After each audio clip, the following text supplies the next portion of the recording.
தமிழகம் எங்கும் Max Gold cash for your gold. Max Gold நீங்க தங்க மட்டும் இல்லைங்க, பிளாட்டினம், டைமண்ட், சில்வர், ரூபினி எதை வேணாலும் விற்கலாம். உங்களுக்கான பணம் ரொக்கமா கையிலயோ இல்லைன்னா பேங்க் அக்கௌண்ட்லயோ உடனடியாக செலுத்திடுவாங்க. மார்க்கெட் மதிப்பை விட 100 ரூபாய் ஒரு கிராமுக்கு உங்களுக்கு கூடுதலா கிடைக்கும். தமிழ்நாடு முழுக்க டோர் ஸ்டெப் சர்வீஸும் இவங்க ப்ரொவைட் பண்றாங்க. உங்களுக்கு கோல்ட விற்கணும்னா அதுக்கு ஒரே ஒரு பெஸ்ட் பிளேஸ் மேக்ஸ் கோல்டு தான். கால் 04445454545. வணக்கம். Big topic with Karthik Mayakumar. Iran மேல அமெரிக்கா எப்ப குண்டு போட போகுதுன்னு எல்லாருமே பதறிக்கிட்டு இருக்கோல.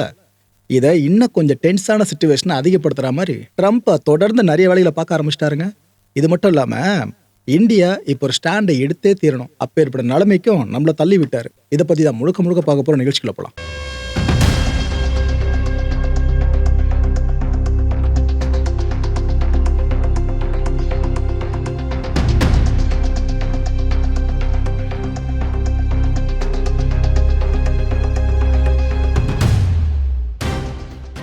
சில நாட்களுக்கு முன்னாடி பார்த்தீங்கன்னா கண்டிப்பாக அமெரிக்கா ஈரானை அடிக்க போகுது அப்படின்ற விஷயம் கன்ஃபார்மாக எல்லாருக்கும் தெரிய வர ஆரம்பிச்சது. பிகாஸ் அங்கே எந்த அளவுக்கு அரசுக்கு எதிராக மக்கள் கிளர்ந்து போராடிக்கிட்டு இருக்கான்னு இது எல்லாருக்குமே தெரிஞ்ச விஷயம் தான், அந்த நாட்டு ரெஜிமை எதிர்த்து.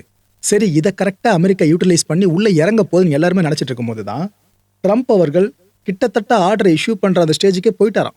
ஓகே, இறங்கி இங்கே அடிக்க ஆரம்பிச்சிருங்க, முடிஞ்சா சுப்ரீம் லீடர் இருக்கார்ல அவரை குண்டு கட்டா தூக்கிட்டு வாங்க. எப்படி வெனிசுவேலா அதிபரை தூக்கிட்டு வந்தீங்க அதே போல் இவரை தூக்கிட்டு வாங்கன்னு ஒரு ஆர்டரை இஷ்யூ பண்ணுற கடைசி நேரத்தில் அவர் புல் பேக் பண்ணிட்டாருங்க. இல்லை இப்போ வேணாம் நான் சொல்கிறேன் அப்படின்ட்டு அந்த டெசிஷனை மாற்றிக்கிட்டாராம். இதுக்கு பலதரப்பட்ட காரணங்கள் முன்வைக்கப்பட்டுச்சு. இது போல் மற்ற நாடுகள் எல்லாமே சேர்ந்து ஏங்க நீங்கள் ஈரானை படிச்சிங்கனாக்கா அதுக்கப்புறம் ஈரான் உங்கள் பேஸ் எங்கெங்கே இருக்குன்னு தேடி அடிக்கும். அந்த பேஸில் எங்கள் நிலப்பரப்பில் வேறு இருக்குது, நீங்கள் கேட்டீங்கன்னு பேஸை நாங்கள் அலோவ் பண்ணோம். கடைசியில் எங்கள் நாட்டு மக்கள் ஈரானோட குண்டு மலைக்கு சாகிறதா, இதெல்லாம் சரியா வராதுன்னு ட்ரம்ப்புக்கு நிறைய ப்ரெஷரை கொடுக்க ஆரம்பிச்சாங்க. அதனால என்ன ட்ரம்ப் அவர்கள் கடைசியில் தன்னோட முடிவை மாற்றிக்கிட்டாரா. ஆனால் அது ரிப்போர்ட்டர் கேட்குறப்ப ட்ரம்ப் என்ன நம்ம சொன்னார், என்னை யார் கன்வின்ஸ் பண்ண முடியும், என்னால் யாரும் கன்வின்ஸ் பண்ண முடியாது, நானே என்னை கன்வின்ஸ் பண்ணி கொண்டேன் அப்படின்னு ட்ரம்ப் ப்ரெஸ் மீட்டில் சொன்னாருங்க அன்றைக்கி இந்த விஷயத்த. ரைட்டு, இப்போ என்ன தெரியுமா நடந்துட்டு இருக்கு, அமெரிக்கா ஈரானை எந்நேரமும் அட்டாக் பண்ணலாங்க. அப்பேற்பட்ட சிச்சுவேஷன் திரும்ப ஒரு முறை எமர்ஜ் ஆக ஆரம்பிச்சிருக்கு. இதை சும்மா மேம்போக்கா சொல்ற நினைக்காதீங்க. அமெரிக்கா மிலிட்டரி டிப்ளாய்மெண்ட் இருக்குல்ல, அது வெஸ்ட் ஏஷியா முழுக்க பரவ ஆரம்பிச்சிருக்கு. அந்த அளவுக்கு படைகளை குவிக்க ஆரம்பிச்சிட்டு இருக்காங்க. கடந்த 24 ஹவர்ஸ்ல மட்டுமே இந்த விஷயம் நடந்துட்டு இருக்குங்க. இப்போ அடுத்தடுத்து ஒரு நிமிஷம் கடக்க எந்த அளவுக்கு டிப்ளாய்மெண்ட் பெருசா போகுதுன்றா நாமளே எதிர்பார்த்துட்டு இருக்க விஷயமா இருக்கு. இது வரைக்கும் 12க்கும் மேற்பட்ட F-15 ஜெட்ஸ் இருக்குல்ல, அது ஜோர்டனை ரீச் பண்ணிடுச்சு. 12க்கும் மேற்பட்ட ஜெட்ஸ், அது 13ஆவும் இருக்கலாம், 15ஆவும் இருக்கலாம், அதுக்கு மேலேயும் இருக்கலாம். 4 ரீஃபியூலிங் டேங்கர்ஸ் இருக்குல்ல, அதுவும் ஜோர்டன்ல லேண்ட் பண்ணிருக்கு. இந்த அளவுக்கு விமான குவிப்பு நடக்குதுனாக்கா ஏதோ ஒரு பெரிய விஷயத்த அமெரிக்கா பண்ண ரெடியா இருக்காங்கன்னு அர்த்தம். ஒன்று இல்லைனா இது மாதிரிலாம் பண்றோம் பாருங்க, ஸோ ஈரான் நாங்கள் சொல்றதை கேட்டு நடந்தா உங்களுக்கு நல்லது, இல்லைனா நாங்கள் படைகள் உள்ள இறக்கிடுவோம் அப்படின்னு பயம் காட்டுற மாதிரி சைக்காலஜிக்கல் வார்ஃபேரை அமெரிக்கா முன்னெடுத்துட்டு இருக்கிறதாவும் நாம எடுத்துக்கலாம். USS Abraham Lincoln aircraft carrier இருக்குல்ல, இந்த கப்பல் தொகுப்பு இருக்கு பாருங்க, அதை ஒரு கப்பல் மட்டும் இல்லை, இது ஸ்ட்ரைக் குரூப்னு சொல்லுவாங்க. நிறைய கப்பல்கள் உள்ளடங்கி கிட்டத்தட்ட ஒரு கடல்ல ஒரு சின்ன படைத்தளம் மாதிரி அந்த கப்பல்கள் அணிவகுத்து வரும். அப்பேற்பட்ட இந்த ஸ்ட்ரைக் குரூப் மூவ் பண்ண ஆரம்பிச்சிருக்கு. ஆக்சுவலாக அந்த உலகத்தில் இருக்கிற போர்க்கப்பல்களில் ரொம்ப பெருசான தி மோஸ்ட் பவர்ஃபுல் வார்ஷிப்னு நீங்கள் எதெல்லாம் லிஸ்ட் பண்ணுவீங்களோ அதில் முக்கியமானது இது, இந்த USS ஆப்ரஹாம் லிங்கன் அப்படின்றது. இதுக்கு முன்னாடி சவுத் சைனா சீ இருக்குல்ல, அங்கே இருந்துச்சு. ஆனால் இதை வெஸ்ட் ஏஷியா நோக்கி வர வச்சிட்டாங்க அமெரிக்கன்ஸு. இப்போ வெஸ்ட் ஏஷியா நோக்கி அந்த கப்பல் அதோட வாயேஜை மேற்கொண்டுகிட்டு இருக்கு. இந்த USS ஆப்ரஹாம் லிங்கன் இருக்குல்ல, இது ஸ்ட்ரைட் ஆஃப் மலாக்கா இருக்கு பாருங்க, அதை ரீச் பண்ணிடுச்சுங்க. ஸோ இங்கேருந்து கணக்கு பண்ணி பார்த்தீங்கன்னா அடுத்த ஒரு 5லேருந்து 7 நாட்களுக்குள்ள, நடுவில் ஒரு ஆவரேஜாக ஒரு 6 நாட்கள் வச்சிங்கன்னா மைண்டில் ஈஸியாக நிற்கும். 6 நாட்களுக்குள்ள வெஸ்ட் ஏஷியாவை இந்த கப்பல் ரீச் பண்ணிட போகுது. எதுக்காக, ஈரானோட கான்ஃப்ளிக்ட் பெருசாகுன்ற மாதிரி ஒரு பயம் இருக்குல்ல, அதை இன்னும் அதிகரிக்கிற மாதிரி தான் இது வந்துகிட்டு இருக்கு. டியாகோ கார்சியா ஐலாண்ட் இருக்குல்ல, அங்கே அமெரிக்காவோட முக்கியமான பேஸ் இருக்க விஷயம் கண்டிப்பாக ஒன்று தெரிஞ்சிருக்கும். அந்த பேஸு கிட்ட இந்த ஏர்ஸ்ட்ரைக் குரூப் வந்து நின்னதுமே அதுலேருந்து சில வேலைப்பாடுகளை அமெரிக்கா மிலிட்டரி ஆரம்பிப்பாங்களாம். அதாவது லோடு அன்லோடு இது போல விஷயங்கள் எல்லாமே நடக்கும். இந்த ரீஃபில்லிங் டேங்கர்ஸ் இருக்குல்ல, அது சார்ந்து அங்கே லேண்ட் பண்ணுற விஷயமும் தொடர்ந்து நடக்க ஆரம்பிக்கும். ஸோ இந்த அளவுக்கு மிலிட்டரி மூவ்மெண்ட்டை அந்த ரீஜன் முழுக்க இப்போ பார்க்க முடியுது.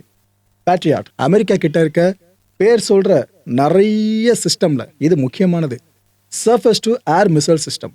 அதாவது இது நிலத்தில் நிறுவி இருப்பாங்க. இது வான் பாதுகாப்பு சார்ந்த வேலைகளை மேற்கொள்ளும். ஏதாவது த்ரெட்டு வருது, மிசைல் அவங்களை நோக்கி வருது, எது நடந்தாலும் சரிங்க, இதை அடித்து காலி பண்ணுறோம். ஸோ முன்னெச்சரிக்கை இதை ஃபுல்லாக நிறுவுற வேலையை ஆரம்பிச்சிட்டாங்க இந்த ரீஜனில். கிட்டத்தட்ட 30,000 ட்ரூப்ஸ் இருக்குங்க இந்த ஒரு ரீஜனில் மட்டுமே அமெரிக்காவுக்கு. எங்கெங்க, Turkey, Syria, Iraq, Jordan, Kuwait, Saudi, Bahrain, Qatar, United Arab எமிரேட்ஸ்னு இத்தனை பகுதிகளில் அமெரிக்காவுக்கு பேஸ் இருக்கு. ஸோ ஈரானை அமெரிக்கா அடிச்சிருச்சுன்னு வைங்க, அதுக்கப்புறம் உடனடியாக ஈரான் திரும்ப அமெரிக்க நாடு டார்கெட் பண்ணாது. அமெரிக்காவோட பேஸை சிங்கிளாக இருக்குல்ல, இதையெல்லாம் சேர்த்து டார்கெட் பண்ண ஆரம்பிச்சிடும். யாரு கண்டா target range already Iran set பண்ணி காத்துக்கிட்டு இருப்பாங்கன்னு நினைக்கிறேன். அடி யார் அடிக்கிறாங்கன்றதான் இப்போ நம்மள எதிர்பார்க்குற விஷயமா இருக்கு. இந்த நேரத்தில் இஸ்ரேலில் என்ன நடந்துகிட்டு இருக்கு இதை நம்ம பார்க்கணும்ல. எப்படி இந்த யுக்ரைன் ரஷ்யா கான்ஃப்ளிக்ட்ல எப்படியாவது அமெரிக்காவையும் ரஷ்யாவையும் நேரடியாக மோதிக்க வைக்கிறோன்னு யுக்ரைன் அதிபர் ஜெலன்ஸ்கி எவ்வளோ தவறு இருந்தாலும் நம்மளுக்கு நல்லா தெரியும். ஏன்னா அந்த பெரிய நாடுகள் மோதிச்சுன்னா நம்ம தப்பிச்சிரோம்னு நினைச்சாப்ல. இதே போலதான் இஸ்ரேல் யோசிச்சது. நாம ஈரான் அடிச்சிட்டோம்னாக்கா ஈரான் நம்மள அடிக்கும், அப்போ அமெரிக்கா வந்து ஈரான் அடிக்கும், ஈரானுக்கு சப்போர்ட்டா ரஷ்யா வந்து நிற்கும். ஸோ அமெரிக்காவும் ரஷ்யாவும் சண்டை போட்டுக்கும், நடுவில் நாம நினைச்சதெல்லாம் நடத்திக்கலான்னு இவங்க ஆசைப்பட்டாங்க. அப்போ அந்த ஆசை லைட்டாக நிறைவேற மாதிரி போச்சு. ஏன்னா ஈரான் மேல அமெரிக்கா இந்த நியூக்ளியர் பிளான்ட் சார்ந்து குண்டு போடுறதை பார்த்துருந்தோம். ஆனால் அது இவங்க எதிர்பார்த்த மாதிரி போராலாம் வெடிக்கலங்க. ஆனால் இப்போ அதுக்கான வாய்ப்பு ஏற்பட்டிருக்குல்ல, சும்மா விடுவாங்களா இஸ்ரேலில்? Israel prime minister Benjamin Netanyahu ஒரு செக்யூரிட்டி மீட்டிங் ஒன்றத்தை அரேஞ்ச் பண்ணியிருக்காருங்க. அவசரமாக அந்த சந்திப்புக்கு இப்போ ஒரு அழைப்பு விடுத்திருக்காரு. அமெரிக்கா ஈரானை கண்டிப்பாக தாக்கும், அதுக்கான பாசிபிலிட்டி எங்கள் கண்ணு முன்னாடி தெரியுது அப்படின்ட்டு இஸ்ரேல் அஃபிஷியல் ஒருத்தர் இப்போ சொல்லியிருக்காரு. ஸோ அமெரிக்கா ஈரானை அடிக்க போகுதுன்ற விஷயத்த இவங்க கன்ஃபார்ம் பண்ணியிருக்காங்க. மக்களே அடிக்க போதுன்னு சொல்லிக்கிட்டு இருக்கோல, இது வரைக்கும் உங்களுக்கு பெருசாக பதட்டம் ஏற்படாது. ஆனால் ஒன்ஸ் அமெரிக்கா மட்டும் அடிச்சிருச்சு, உலகளாவிய பெரும் பதட்டமா அது ஏற்பட்டு நிற்கும். வெனிசுவேலா விஷயம் மாதிரிலாம் அது ஈஸியாக அமைங்கிடாதீங்க, பெருசாக மாறிடும். இதுக்கு மத்தியில் ஈரானோட பிரசிடென்ட் இருக்கார்ல, மசூத் பெசஷ்கியான், அவர் என்ன தெரியுமா வார்ன் பண்ணியிருக்காரு? இப்போ நாங்களும் செய்திகளை கேள்விப்படுறோம்ப்பா, அமெரிக்கா ஈரான் மேலே அட்டாக் பண்ண போது அதுன்னு சொல்லிட்டு. நீங்கள் இங்கே அட்டாக் பண்ணுறதே தப்பு. அதுவும் எங்களோட சுப்ரீம் லீடர் இருக்கார்ல கமனி, அவரை டார்கெட் பண்ணி எதனா வேலையை பண்ணீங்க, இதை நாங்கள் ஃபுல் ஸ்கேர் வாராக தான் கன்சிடர் பண்ணுவோம். அதுக்கப்புறம் ஈரான் 100% வாரில் குதிக்கும், அதை யாராலையும் தடுத்து நிறுத்தவே முடியாதுன்னு ஈரான் அதிபர் வர சொல்லியிருக்காரு. இது ஒரு பக்கம் இருக்க, இன்னொரு பக்கம் என்ன தெரியுமா நடந்துட்டு இருக்கு? ட்ரம்ப் இந்த ஈரானோடு யாரெல்லாம் அலைஸாக இருக்காங்களோ, இட் மீன்ஸ் ஈரானோட எந்தெந்த நாடுகள்லாம் ட்ரேட் பண்ணுதோ அந்த நாடுகள் மேலே டேரிஃப் விதிக்கிறேன்னு சொன்னார்ல, அந்த விஷயத்தை இன்னும் அஷ்யூர் பண்ணி இப்போ சொல்ல ஆரம்பிச்சிட்டாரு.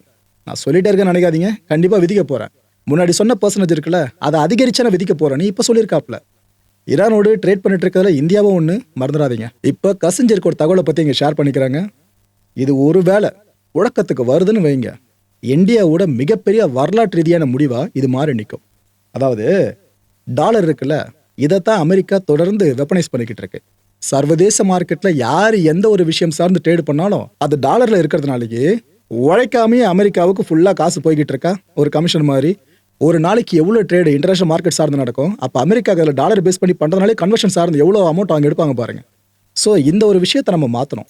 இதுக்காக பிரிக்ஸில் பல விஷயங்களை கொண்டு வரதா முடிவு பண்ணாங்க. அதில் முடிவு, நாம் எதுக்காக டாலரில் ட்ரேட் பண்ணணும், அமெரிக்கா தானே ஆயுதமாக மாற்றிக்கிட்டு இருக்கு, நம்மளோட லோக்கல் கரன்சி வச்சு ஃபுல்லாக பண்ணுவோமே அப்படின்னு முடிவு எடுத்தாங்க. இதோட அடுத்த கட்ட நீட்சி தான் சிபிடிசி, அதாவது சென்ட்ரல் பேங்க் டிஜிட்டல் கரன்சி.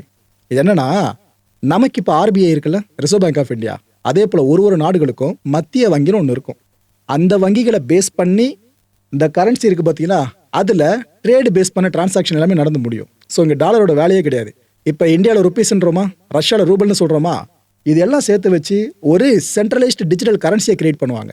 அதை பேஸ் பண்ணி தான் ஃபுல்லாக எல்லா ட்ரேடும் நடக்கிற மாதிரி கொண்டு வருவாங்க. இப்படி உலக நாடுகள் முழுக்க வந்துச்சுன்னா என்னங்க ஆகும்? டாலர் டாமினேஷன் ஃபுல்லாக கண்டமாயிடும். இந்த விஷயம் இருக்குல்ல, இதை நம்ம ரிசர்வ் பேங்க் ஆஃப் இந்தியா நம்ம சென்ட்ரல் கவர்மெண்ட்டுக்கு இப்போ ரெக்கமெண்ட் பண்ணியிருக்காங்க. என்ன சொல்கிறாங்க?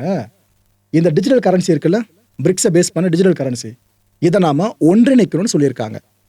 இதனால் டாலரை நம்ம சார்ந்திருக்கோம்ல, அந்த சார்பு, அந்த டிபெண்டன்சி வெகுவாக குறையும். நடப்பாண்டில் இந்தியாவில் பிரிக்ஸ் மாநாடு நடக்க போதில்ல, ஆமாங்க, இந்த முறை பிரசிடென்சி யாருக்கிட்ட, நம்ம கிட்ட தான். ஸோ பிரிக்ஸ் மாநாடு இங்கே நடக்க போதில்ல, அதில் முக்கிய எஜெண்டாவாக இதை சேர்க்கணுங்க அப்படின்ட்டு நம்ம மத்திய அரசுக்கு ரிசர்வ் பேங்க் ஆஃப் இந்தியா இப்போ ரெக்கமெண்டேஷன் முன் வச்சிருக்காங்க. ஸோ இதை மத்திய அரசு தீவிரமாக செயல்படுத்துகிற வகையில் யோசிச்சு பாருங்க, அமெரிக்கா இன்னும் தாம்தூம்னு குதிக்க ஆரம்பிச்சிடும். வர்ற பிப்ரவரி மாதம் 1ஆம் தேதி பட்ஜெட் தாக்கலாக போகிற விஷயம் கண்டிப்பாக உங்களுக்கு தெரிஞ்சிருக்கும். அதுவும் சண்டே அதுமா இந்த முறை பட்ஜெட் தாக்கலாக போகுது. இந்த முறை தான் பெரிய எதிர்பார்ப்பே. இதுக்கு முன்னாடி பட்ஜெட் தாக்கல் சார்ந்து இவ்வளோ எதிர்பார்ப்பு இருந்திருக்காதுங்க. ஆனால் இந்த முறை பெரிய எதிர்பார்ப்பு ஜியோ பாலிட்டிக்ஸை பேஸ் பண்ணி. பிகாஸ் ட்ரம்ப் சும்மா இல்லாமல் தொடர்ந்து டேரிஃப் மேலே டேரிஃபாக போட்டுட்டு இருக்கார்ல இந்தியா மேலே, அதையெல்லாம் சேர்த்து வச்சு இந்த பட்ஜெட்டில் பல அறிவிப்புகள் படலாமும் இல்லை, படணும். அப்பேற்பட்ட நெருக்கடியை கொடுத்துக்கிட்டு இருக்காரு நம்மளுக்கு. இந்த நேரத்தில் ஐஎம்எஃப் இருக்குல்ல, இன்டர்நேஷனல் மானிட்டரி ஃபண்டு, அவங்க என்ன தலைமை இப்போ எஸ்டிமேட்டை முன் வச்சிருக்காங்க, இந்தியாவோட ஜிடிபி growth கிட்டத்தட்ட 7.3% வரைக்கும் மேலே போகும் அப்படின்றாங்க. அது எக்ஸிஸ்டிங்கோட இங்கே கனெக்ட் பண்ணி பார்த்தீங்கன்னா 0.7% வரைக்கும் நம்ம அப்பில் இருப்போன்ற மாதிரி அவங்க சொல்லியிருக்காங்க. இதுக்கப்புறம் அடுத்த 2 வருஷம் வேணா நிதியாண்டுகளில் கொஞ்சம் நீங்கள் ஸ்லோ டவுனை ஃபேஸ் பண்ணலாம் அப்படின்றாங்க. காரணம் இந்த டேரிஃப் இருக்குல்ல, இது தொடர்ந்து விரிவடைய நாம் அதுக்கப்புறம் தான் ஸ்லைட்டாகவே சில விஷயங்களை இம்பாக்டாக ஃபேஸ் பண்ணுவோன்றாங்க. எப்படி பார்த்தாலும் IMF நமக்கு கிரீன் சிக்னல் தான் கொடுத்துருக்காங்க. ஓகே, இந்தியா மேலே தான் வருது, க்ரோத் அவனுக்கு நல்லா தான் இருக்குது அப்படின்ட்டு. ஆனால் நாம் டைவர்சிஃபிகேஷனை இன்னும் அதிகரிக்கணும். இது போதெல்லாம் விட்டுறக்கூடாதுங்க. ஏன்னா எந்த அளவுக்கு இவங்க டாலரையும் ட்ரேடையும் டேரிஃபையும் ஃபுல்லாக வெப்பனைஸ் பண்ணிக்கிட்டு இருக்காங்க அமெரிக்கன்ஸு, அந்தளவுக்கு நம்ம டொமஸ்டிக் ப்ராடக்ட்டை இன்னும் இன்க்ரீஸ் பண்ணுறதுல தான் ஃபோக்கஸ் பண்ணணுமே. நம்ம எக்ஸ்போர்ட் பண்ணுறதுல பெரும்பாலும் அமெரிக்காவுக்கு போதுன்ற ஒரு விஷயத்தினால தான் இவ்வளோ ஆடுறாங்க. எதுக்காக டைவர்சிஃபை பண்ணக்கூடாது? ஏற்கனவே பண்ண ஆரம்பிச்சிட்டோம். இன்னும் பல நாடுகளுக்கும் நாம் எக்ஸ்போர்ட் பண்ணுற பொருட்களோட எண்ணிக்கையை அதிகரிக்கணும். ரஷ்யா ஆல்ரெடி ஓப்பன் பண்ணி விட்டாங்க மார்க்கெட்டை. அமெரிக்கா நோ சொன்னால் என்னங்க, நம்ம நாட்டில் வந்து நீங்கள் பொருட்களை கொடுத்துருங்க, ஏற்றுமதி இங்கே பண்ணி விடுங்க, பார்த்துப்போம் அப்படின்னு இருக்காங்களே. அது மாதிரி எல்லா நாடுகளும் ஒத்துக்குச்சுன்னா அமெரிக்காவோட சார்புன்றது இந்தியாவுக்கு சுத்தமாக தேவையில்லாமல் போயிடும். ஸோ அந்த டைவர்சிஃபிகேஷன் இருக்குல்ல, இதை சார் நம்ம எக்ஸ்போர்ட்டில் பெருசாக ஃபோக்கஸ் பண்ணியே ஆகணும். பண்ணுறதெல்லாம் பண்ண ட்ரம்ப் இப்போ அடுத்த ஒரு இன்விடேஷனை கொடுத்துருக்காருங்க. என்ன மேட்ரு தெரியுமா? காசாவை பேஸ் பண்ணி பெரிய போரே நடந்துட்டு இருந்துச்சு. யாரும் மறந்துருக்க மாட்டீங்க. மனுஷங்கள்லாம் கொத்தாக கொல்லப்பட்டாங்க பாருங்க. அங்கே ஒரு வழியாக போர் நிறுத்தம் அமலுக்கு வந்து இப்போ ரீகன்ஸ்ட்ரக்ட் பண்ணுறதை பற்றி எல்லாம் பேச ஆரம்பிச்சிட்டாங்களே. இதுக்காக போர்ட் ஆஃப் பீஸ், அதாவது அமைதிக்கான வாரியம்னு ஒரு வாரியத்தை ட்ரம்ப் அவர்கள் செட் பண்ணியிருக்காரு. இந்த நியூ பாடி இருக்குல்ல, இது ஆக்சுவலாக ஒரு இன்டர்நேஷனல் பாடிங்க. ஐநா இருக்குல்ல, அவங்க அங்கீகரிச்சிருக்க ஒரு பாடி. இட் மீன்ஸ் அமெரிக்கா மட்டும்தான் சொல்கிறது இதில் செய்யணும்லாம் கிடையாது. உறுப்பினர்களாக இருக்கிறவங்க, அதுவும் ஆப்வியஸாக நிரந்தர உறுப்பினர்களாக இருக்கிறவங்க நினைக்கிறத செய்ய முடியுன்ற மாதிரி தான் நம்ம பொருள் எடுத்துக்க முடியும். நேட்டோ இப்படி சொல்ல ஆரம்பித்தாங்க, ஐநா இப்படி சொல்ல ஆரம்பித்தாங்க. அமெரிக்கா தாண்டி ஒரு முடிவு எடுக்கப்படுதா? சரி, ஓகே விடுங்க. இந்த நியூ பாடியோட வேலை என்ன தெரியுமா? காசாவை ரீகன்ஸ்ட்ரக்ட் பண்ணுறது. எல்லாம் குண்டு போட்டு அடித்து நாசம் பண்ணி வச்சுருக்காங்களே, மக்கள் வாழ தகுதியற்ற நிலமை மாற்றி வச்சுருக்காங்களே, அதை ஃபுல்லாக ரீகன்ஸ்ட்ரக்ட் பண்ணணும். இதில் சேர் யாருன்னு நினைக்கிறீங்க? டொனால்ட் ட்ரம்ப் தான். அமெரிக்க அதிபர் யாரோ அவங்க தான் அங்கே தலைமை கிட்டத்தட்ட. ஆனால் இதை அவங்க பப்ளிசைஸ் பண்ண போகிறதில்ல. அமெரிக்காவோட முக்கியமான பெருந்தலைகள் இருக்காங்களே, அவங்களாம் கொண்டு வந்து ஒரு முக்கியமான ஃபர்ஸ்ட் லேயராக வச்சுருவாங்க. இவங்களுக்கு உச்சாணியில் இவர் ட்ரம்ப். உதாரணத்துக்கு ஈரானில் பேருக்குன்னு ஒரு அதிபர் இருந்தாலும் சுப்ரீம் லீடர் தான் எல்லா முடிவு எடுக்கிறாருல, அவர் சொல்கிறது நடக்குதுல்ல, அதுமாதிரி வச்சுக்கலாம் இந்த பாடிக்கு. இவர் கீழே எத்தனை பேர் இருக்காங்களா? இதெல்லாம் தாண்டி பிரைம் மினிஸ்டர் மோடி அவர்களுக்கும் ரஷ்ய அதிபர் விளாடிமிர் புட்டின் அவர்களுக்கும் இவர் இன்விடேஷன் அமைச்சிருக்காரு. ஏன் பாகிஸ்தான் பிரைம் மினிஸ்டருக்கு அமைச்சிருக்காப்புல, டர்க்கியோட தலைவருக்கு அமைச்சிருக்காரு, இப்படி பல நாடுகளோட தலைவர்களுக்கு அமைச்சிருக்காரு. அதில் என்ன தெரியுமா மென்ஷன் பண்ணியிருக்காங்க?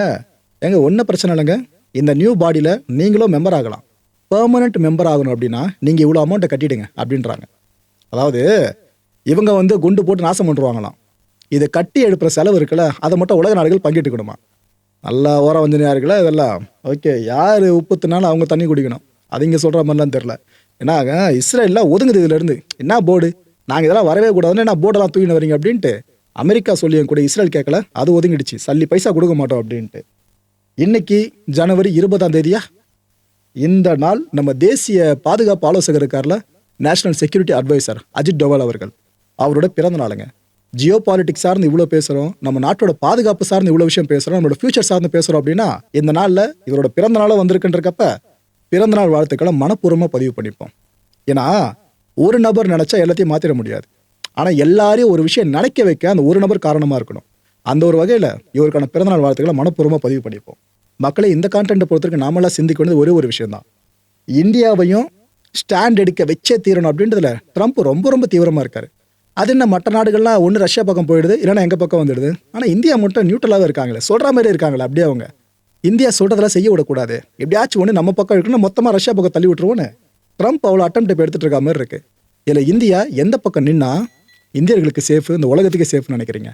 அடுத்த நிகழ்ச்சி சந்திக்கலாம். நன்றி, வணக்கம், ஜெய்ஹிந்த். தமிழகம் எங்கும் Max Gold, cash for your gold. Max Gold நீங்க தங்க மட்டும் இல்லைங்க, பிளாட்டினம், டைமண்ட், சில்வர், ரூபினி எதை வேணாலும் விற்கலாம். உங்களுக்கான பணம் ரொக்கமா கையிலயோ இல்லைன்னா பேங்க் அக்கௌண்ட்லயோ உடனடியாக செலுத்திடுவாங்க. மார்க்கெட் மதிப்பை விட 100 ரூபாய் ஒரு கிராமுக்கு உங்களுக்கு கூடுதலா கிடைக்கும். தமிழ்நாடு முழுக்க டோர் ஸ்டெப் சர்வீஸும் இவங்க ப்ரொவைட் பண்றாங்க. உங்களுக்கு கோல்ட விற்கணும்னு அதுக்கு ஒரே ஒரு பெஸ்ட் பிளேஸ் மேக்ஸ் கோல்டு தான். கால் 04445454545. என் நண்பர் மாயம் ஸ்டுடியோஸ் நேயர்களே, மாயம் பக்தின்னு ஆன்மீகத்துக்காக பிரத்யேகமாக ஒரு சேனலை கொண்டு வந்திருக்கோம். மறக்காம சப்ஸ்கிரைப் பண்ணி அந்த சேனலுக்கு உங்களோட ஆதரவை மனப்பூர்வமாக தெரிவிங்க. வணக்கம் மாயம் ஸ்டுடியோஸ் நண்பர்களே. மாயம் ட்ரெண்ட்ஸ் அப்படின்ற ஒரு புதிய ஃபேஸ்புக் பேஜை ஓப்பன் பண்ணியிருக்கோம். நீங்கள் யூடியூப்பில் பார்த்துட்டு இருக்கீங்களா நம்மளோட கான்டென்ட்ஸ்லாம், இதெல்லாம் விட ஒரு படி மேலே ரொம்ப கிறிஸ்பாவும் ரொம்ப சூப்பராகவும் நிறைய கண்டென்ட்ஸ் உங்களுக்கு இந்த பேஜில் காத்துட்டு இருக்குங்க. ஸோ உடனடியாக ஃபேஸ்புக் பிளாட்ஃபார்ம் போங்க, மாயம் ட்ரெண்ட்ஸ்னு டைப் பண்ணி சர்ச் பண்ணி நம்ம பேஜை ஃபாலோ பண்ணுங்க. அப்படியே நம்ம சேனலையும் நீங்கள் சப்ஸ்கிரைப் பண்ணிட்டீங்க அப்படின்னா இன்னும் நிறைய புது புது கண்டென்ட்ஸை உங்களுக்காக ப்ரொடியூஸ் பண்ணி கொடுத்துக்கிட்டே இருப்பாங்க. நீங்கள் பண்ணுற ஒவ்வொரு சப்ஸ்கிரிப்ஷனும் எங்களுக்கு பெரிய மோட்டிவேஷனாக அமையும்.